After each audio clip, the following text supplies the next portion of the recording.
Welcome back to another episode of Your Daily Real Estate. Let's talk about Instagram and how the algorithm works. In fact, this is how most algorithms work for social media. A while ago, I worked with Facebook and Instagram, and I consulted them for about 4 years, specifically for real estate. And what I found is that they're always changing and they're always testing things out. So what I'm telling you now will probably stay the same for a few years for the most part, but always be prepared for it to change. All right. So I know the team is working on a graphic for this, and I've got this outlined on a Google Doc. So let's get started. This episode is brought to you by my book, Real Estate Prospecting. Pick it up, still doing quite well. So pick it up on Amazon or Audible. And if you've read it, I need a review. Help me out.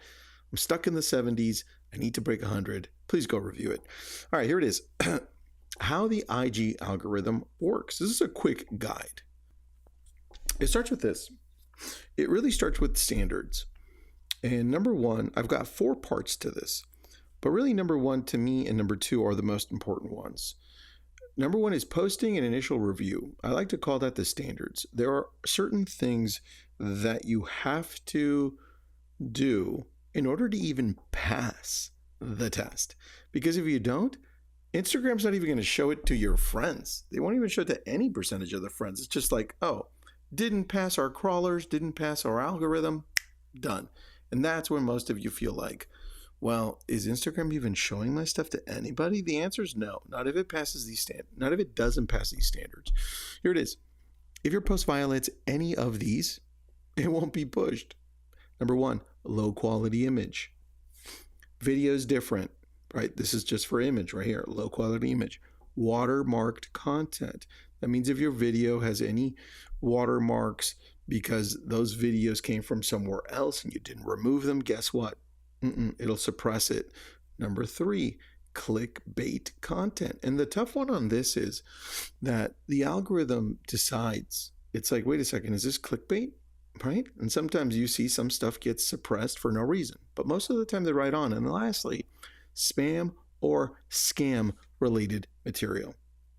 If your post is okay with all of these standards, then that means it's sent to up to 20% of your followers, but sometimes less. The point is it's past the first stage. Now, once it passes that stage, it gets to the second one. That's where this stuff starts happening, and it starts becoming very important. This is why 1 and 2 are the most important ones.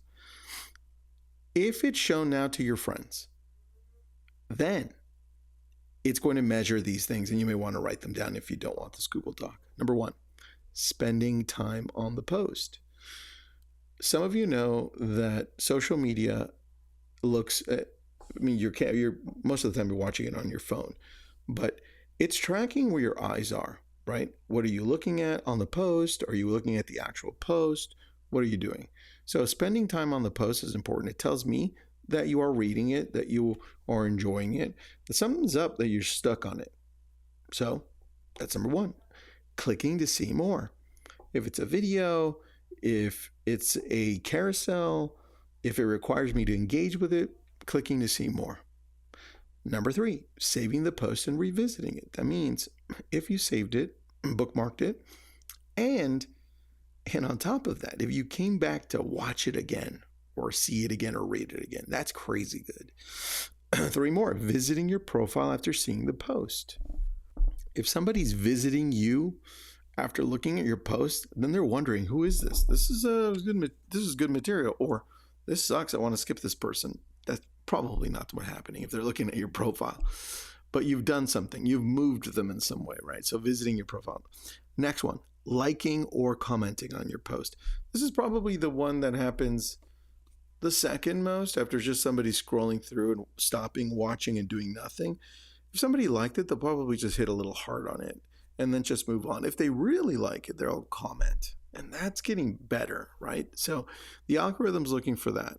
And then lastly, they share the post with others. That means they share it as a story, or they actually share it in Messenger, which is pretty awesome.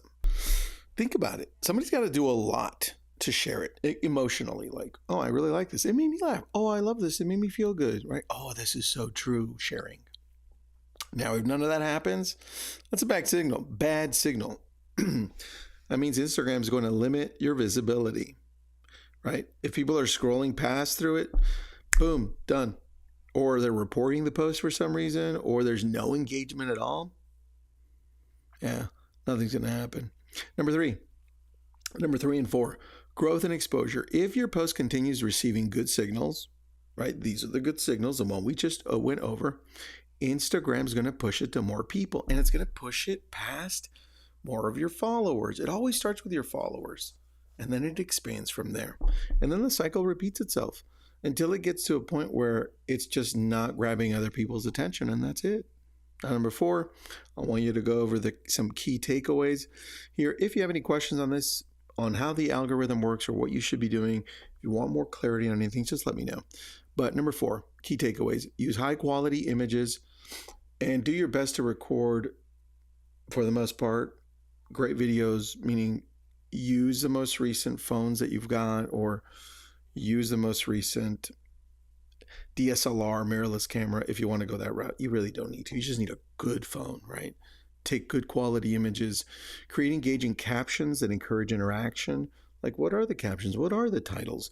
What are you encouraging people to do, right? Encourage people to save this and share it and visit your profile to have more questions.